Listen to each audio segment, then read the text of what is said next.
You know the type. Something breaks in the house, and before anyone even finishes the sentence, we should probably call someone.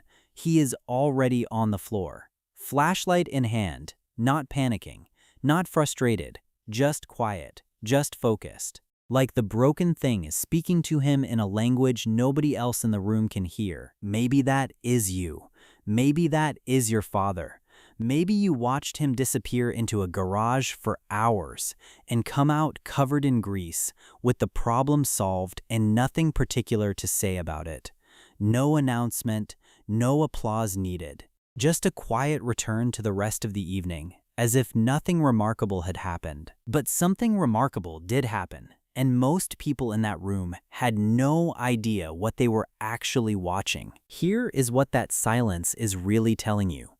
And once you understand it, you will never see this kind of person the same way again. There is a specific type of human who, when something stops working, does not reach for a phone. They reach for a wrench. And the longer you watch them work, the more you realize they are not just fixing the thing. They are doing something else entirely. Something that most people in the modern world have almost completely lost access to.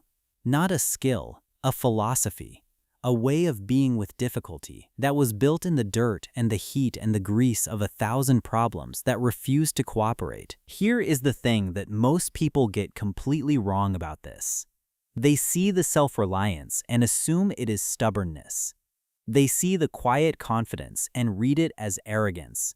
They watch someone refuse to call a repairman and think they are just being difficult. But what is actually happening in the brain of a person who chooses to figure things out with their own hands is something far more interesting than pride.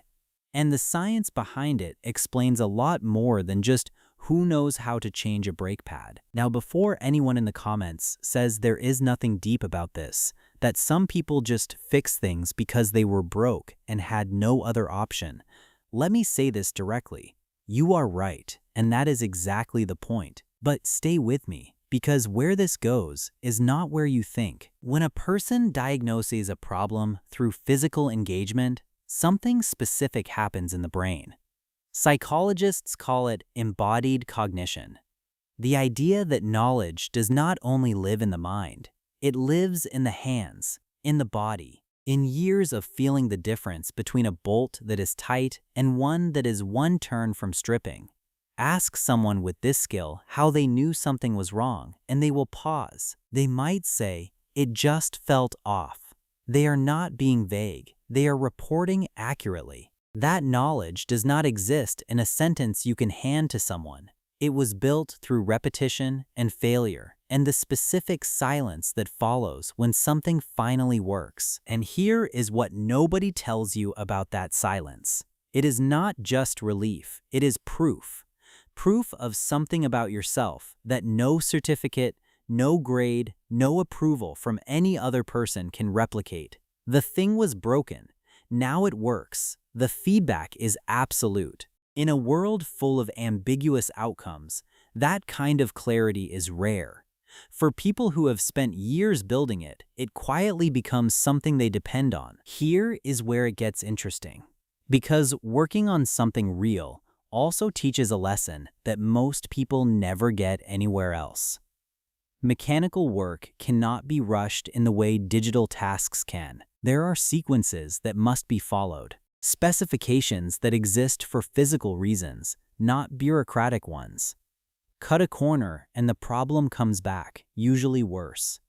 People who internalize this lesson carry it into everything they do. They become unusually patient with slow processes, unusually skeptical of anything that promises a fast result, and unusually accurate at recognizing when something has been done wrong, even by someone with a badge that says they know better. Researchers who study self-directed problem solving describe this orientation as an internal locus of control.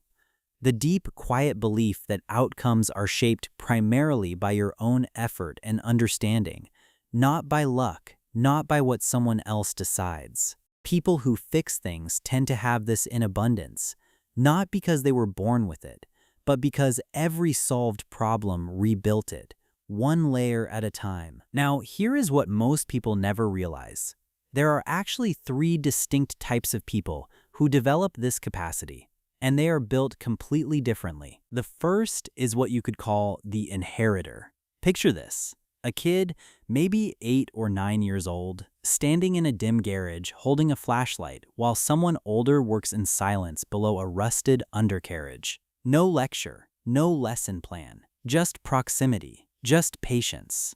Just the slow, wordless transfer of something that no classroom could replicate. Not technical information, something deeper, a relationship to difficulty, a way of being present with a broken thing that does not involve walking away from it. The inheritor absorbed all of this through relationship.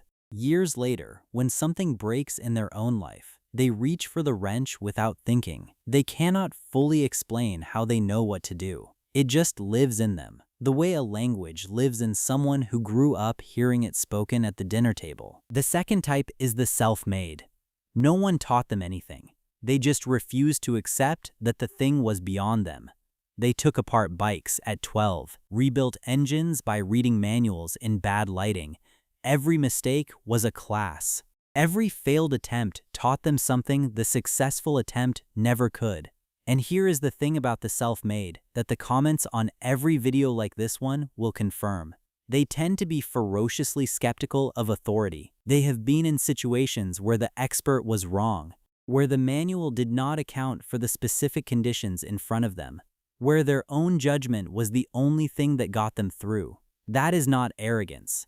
That is an epistemology built in the gap between what someone told them and what was actually true. The third type is the necessity converter. They started fixing things for one reason only. They could not afford not to. The car had to run by Monday. The furnace had to work before winter. The appliance could not be replaced. Necessity forced them into difficulty. Difficulty built capacity. Capacity built identity. And somewhere along the way, something shifted. What started as survival became fluency. Fluency became something they would not trade for anything. These people often have the deepest respect for the craft because they know exactly what it cost. They earned it with time and frustration and a lot of long evenings they would rather forget. You know that feeling when you look at something everyone else has written off and you see it differently?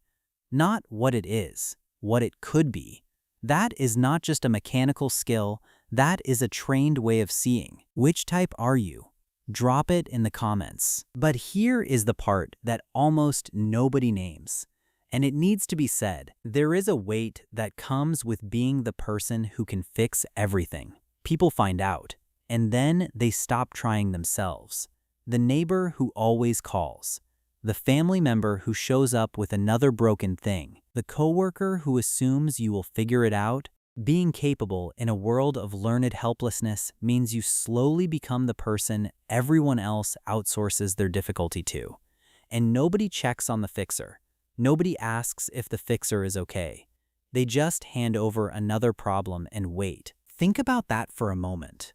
Because the same person who spent years building the capacity to handle hard things is often the last person anyone thinks to handle carefully. The self-sufficiency that protects them from falling apart also makes them invisible in the way that struggling people are visible. And that invisibility has a cost. Here is what the research on young men right now makes painfully clear.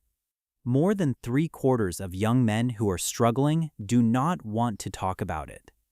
They are isolated in ways that previous generations were not. They were handed a digital world engineered for engagement, not development, designed to capture attention, but never give them the one experience that actually builds psychological stability. The experience of physical difficulty, patient effort, a problem that surrenders to their own hands. There is also something else happening. A generation of men grew up without someone to hold the flashlight beside, without a father in a garage, without an older person who showed instead of explained. And the knowledge that used to pass quietly between generations, in driveways and workshops and fields, is disappearing. Not because younger people cannot learn it, but because nobody pulled them close enough to a broken thing and stayed long enough for the transfer to happen. That knowledge does not die easily, but it has to be given. And right now, fewer people are giving it. You are not broken because you would rather figure it out alone. You are not cold because you go quiet when something needs solving. And you are not difficult because you trust your own hands over someone else's hurried opinion. That is a personality built through years of showing up to hard things and refusing to leave until they made sense. A personality that carries the memory of every problem it has ever solved, every late evening, every failed first attempt, every moment of that silence when something finally worked and nobody needed to know about it but you. Every single thing in your life that has held together because you would not let it fall apart is evidence of what that cost and what it is worth. If this resonated with you, please subscribe. There is another video that goes into a side of this psychology that most people have never had anyone put into words for them. Different topic, same kind of depth. I will see you there.